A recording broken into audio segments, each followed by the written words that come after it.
बिस्मिल्लाहिर्रहमानिर्रहीम। अऊज़ु बिल्लाहि मिनश्शैतानिर्रजीम। बिस्मिल्लाहिर्रहमानिर्रहीम।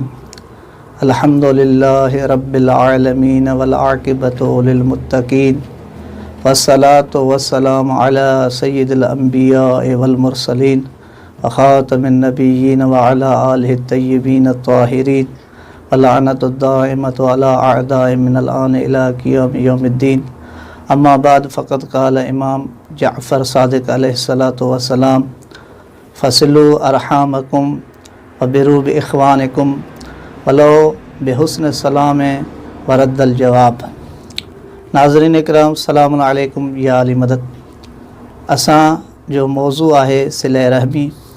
असां टी नशस्त में इन सिले रहमी जे फ़ाइदनि खे बयानु कयो हुसीं ऐं उन्हनि फ़ाइदनि मंझां असां पहिरीं माना बयानु कईसीं त अल्लाह जी दोस्ती हासिलु करणु।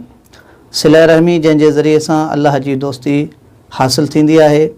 अॼु असां सिले रहमी जी ॿी माना खे बयानु कंदासीं, उहा आहे अल्लाह जी हिमायत हासिलु थियणु।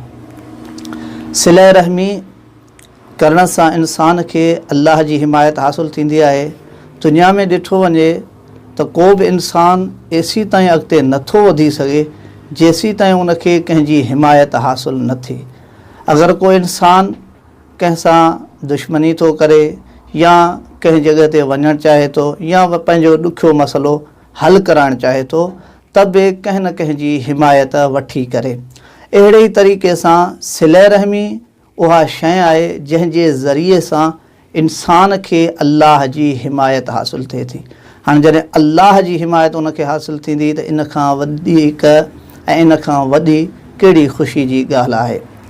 इन जे सिलसिले में रसूल करीम सल्लल्लाहु अलैहि व आलिहि वसल्लम जन खां हिकु हदीस मुबारक आहे ऐं बिहारुल अनवार ऐं उसूल काफ़ी ॿिन्हिनि में मौजूदु आहे।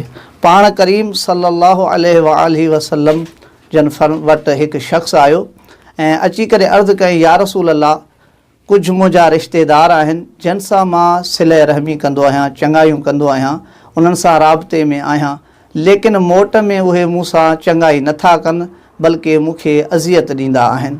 हाणे मां सोचां थो त उन्हनि सां क़तई रहमी कयां, राब्तो ख़तमु कयां, लेकिन इन सिलसिले में मां तव्हां वटि आयो आहियां त तव्हां मूंखे ॿुधायो त मां छा कयां। पाण करीम सल्लल्लाहु अलैहि व आलिहि वसल्लम जन उनखे फ़रमायो त ऐं शख़्स ॿुध, जंहिं तोखे महरूम कयो तूं उनखे महरूम न रख, जंहिं तो ते ज़ुल्म कयो तूं उनखे माफ़ु कर, ऐं जंहिं तोसां राब्तो ख़तमु कयो तूं उन सां राब्तो बरक़रार रख, जेके तोसां क़तई रहमी कनि था तूं उन्हनि सां सिले रहमी कर। अगरि तूं ईअं कंदे त यकीन ॼाण त बसि अल्लाह तुंहिंजो हामी ऐं नासिर थी वेंदो। अज़ीज़ान मोहतरम, ही अहम मसइलो हूंदो आहे जंहिं में पाण करीम सल्लल्लाहु अलैहि व आलिहि वसल्लम हिकु सीरत बयानु कई आहे असां सभिनी जे लाइ, जंहिं में फ़रमायूं त अगरि तव्हां सां पंहिंजा रिश्तेदार सिले रहमी नथा कनि, मोट नथा ॾियनि, पर इन जो मतिलबु इहो न आहे त तव्हां बि उन्हनि सां सिले रहमी न कयो, बल्कि पाण करीम फ़रमाइनि था तव्हांजो कमु इहो आहे त अगरि हू सिले रहमी नथा कनि त तव्हां उन्हनि सां सिले रहमी कयो। अगरि हू तव्हांखे महरूम रखनि था तव्हां उन्हनि खे कुझु अता कयो। अगरि हू तव्हांखे ते ज़ुल्म कनि था त तव्हां उन्हनि खे माफ़ु करे छॾियो। अॼु असांजे मुआशिरे में ईअं ई थींदो आहे, जॾहिं को इंसानु पंहिंजे अज़ीज़नि ऐं अक़रबा ऐं रिश्तेदारनि सां चङाई करण जी कोशिशि कंदो आहे, जॾहिं मोट में का अज़ियत मिलंदी आहे त हू चङाई करणी छॾे वेंदो आहे। एतिरे क़द्र जो हू ॻाल्हाइण बि गवारा नाहे कंदो अहिड़नि अज़ीज़नि ऐं रिश्तेदारनि सां।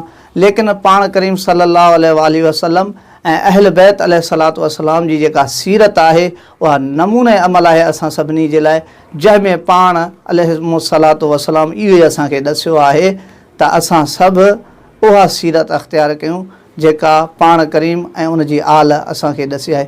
ईंदड़ नशस्तनि में इंशा अल्लाह ताला असां वधीक सिले रहमी जे माना ऐं मफ़हूमनि खां आशना थींदासीं। वस्सलामु अलैकुम वरहमतुल्लाहि।